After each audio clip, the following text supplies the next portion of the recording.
স্কুলের বাইসাইকেল নিয়ে বেপাত্তা কীর্ণাহারের মানসিক ভারসাম্যহীন এক কিশোর। থানায় লিখিত অভিযোগ দায়ের করা হয়েছে।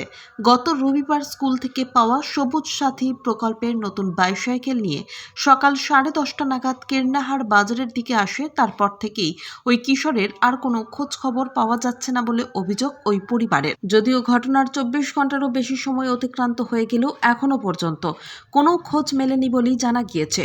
এদিকে এই ঘটনায় পরিবারের সদস্যরা কীর্ণাহার থানায় লিখিত অভিযোগ দায়ের করেছেন। মঙ্গলবার সকালে এমনটাই জানিয়েছেন ওই পরিবারের সদস্যরা। বছর 15-র ওই কিশোরের নাম শেখ মাসুদ, বাড়ি বীরভূম জেলার নানুর ব্লকের কীর্ণাহার থানার মাস্টারপাড়ায়। ওই কিশোর মানসিক ভারসাম্যহীন বলেও জানা গিয়েছে। নিখোঁজ হওয়ার আগে তার পরনে ছিল লাল রঙের টি শার্ট ও কালো রঙের ট্র্যাকস্যুট। এই অভিযোগটি সংশ্লিষ্ট থানায় দায়ের হওয়ার পর পুলিশ বিভিন্ন জায়গায় ওই কিশোরের ছবি নিয়ে জিজ্ঞাসাবাদ করেছেন এবং এলাকার বিভিন্ন স্থানে সিসিটিভি ক্যামেরার ফুটেজ খতিয়ে দেখেও তল্লাশি শুরু করেছে। পাশাপাশি পরিবারের তরফে অনুরোধ করা হয়েছে, যদি কোনো সহৃদয় ব্যক্তি ওই কিশোরকে দেখে থাকেন তাহলে তড়িঘড়ি কীর্ণাহার থানায় যোগাযোগ করুন। কীর্ণাহার থেকে শুভদীপ গুইয়ের report, crime press Bengal news. হয়েছিল আর কি যে বেলা 10টার সময় আর কি আমার ছেলেটা কিন্নার এসেছিল। তো কিন্না থেকে কবে?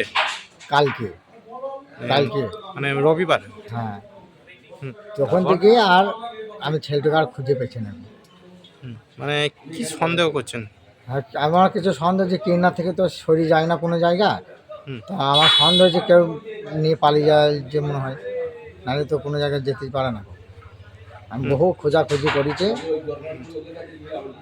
মানে কি কি ভাবছেন এখন আপনারা, যে আপনার ছেলেকে কোথাও নিয়ে পালানো হবে নাকি বা অন্য কিছু?